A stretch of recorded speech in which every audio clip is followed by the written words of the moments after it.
ഇന്ന് ഏറെ സന്തോഷം പകരുന്നൊരു ദിവസം. മന്ത്രി പറഞ്ഞപ്പോഴും ഇത് നടക്കുന്നത് കരുതിയതല്ല. കാരണം ഈ കാണപണിയുക, ഇത് പൊക്കുക, അതിൻ്റെ താഴെ കൂടി വെള്ളം പോവുക എന്നൊക്കെ പറഞ്ഞത് ഞാൻ അപ്പോഴും എനിക്കൊരു വിശ്വാസം ഉണ്ടായിരുന്നില്ല. പക്ഷെ മന്ത്രി ഒരു പ്രത്യേക സ്വഭാവക്കാരനാണ്.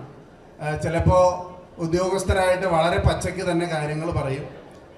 ചില മന്ത്രിമാരോടും ചിലപ്പോൾ കയർത്ത് സംസാരിക്കും. പക്ഷേ യഥാർത്ഥത്തിൽ നമ്മളെ ഒറ്റ സെക്കൻഡ് ഒന്ന് കഴിഞ്ഞോട്ടെ. വേറെ ഒന്നുകൊണ്ടല്ല, മന്ത്രി പറഞ്ഞത് ചെയ്യും എന്നുള്ളതിൻ്റെ ഏറ്റവും വലിയ ഉദാഹരണമാണ് ഞങ്ങൾക്ക് ഈ 13 കോടി രൂപ അനുവദിച്ചത്. മന്ത്രി KSRTCയുടെ ഐശ്വര്യമായി നിലനിൽക്കട്ടെ എന്ന് ഞാൻ പറയുകയാണ്.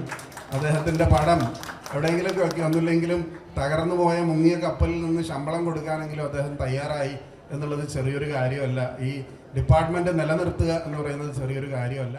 വേദിയിൽ സന്നിഹിതനായിട്ടുള്ള TJ വിനോദ് MLA അധ്യക്ഷനടക്കമുള്ള പ്രിയപ്പെട്ട ഉദ്ഘാടകൻ, മന്ത്രി അടക്കമുള്ള, മേയർ അടക്കമുള്ള ബഹുമാന്യരെ സുഹൃത്തുക്കളെ, ഞാൻ പ്രസംഗിക്കാൻ ഉദ്ദേശിച്ചതല്ല.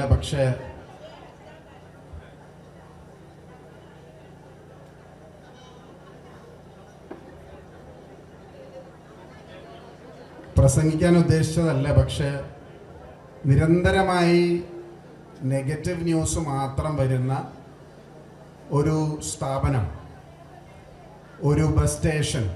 ഞാൻ മന്ത്രിയെ കണ്ടപ്പോൾ പറഞ്ഞൊരു കാര്യം, ലോകത്തിലെ ഏറ്റവും മോശം ബസ് സ്റ്റേഷനുകളിലൊന്ന് അത് എറണാകുളം KSRTC ആയിരിക്കുമെന്നുള്ളതാണ്. ഇവിടെ സൂചിപ്പിച്ചതുപോലെ ഞാൻ MLA ആയിരിക്കുമ്പോൾ പുതിയ സ്റ്റേഷന് 2 കോടി രൂപ MLA ഫണ്ടിൽ നിന്ന്, പൊതുജനങ്ങളുടെ ഫണ്ട് നൽകിയതാണ്. പക്ഷെ അത് KSRTCയുടെ തന്നെ എഞ്ചിനീയറിംഗ് വിങ് അത് പണിത് കുളമാക്കി, അതിരുന്ന് പോയി. സ്ട്രക്ചറൽ എഞ്ചിനീയേഴ്സും എക്സ്പേർട്സൊക്കെ വന്ന് അതിനി പൊളിച്ചു കളയണമെന്ന റിപ്പോർട്ടാണ് കൊടുത്തത്.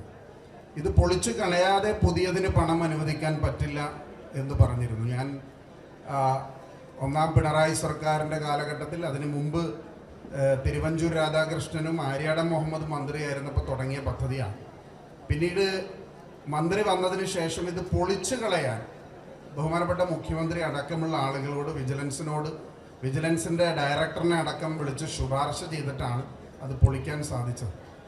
ഏതായാലും എനിക്ക് ആദ്യമായി ഇതിനെ അഭിനന്ദിക്കേണ്ടത് നിരന്തരമായ യൂട്യൂബർമാരുടെയും നിരന്തരമായ ഈ സാമൂഹ്യ മാധ്യമങ്ങളുടെയും വലിയ തെറിവിള് കേട്ടിട്ട് ഇതിൽ നിന്ന് പിന്നോട്ട് പോകാതെ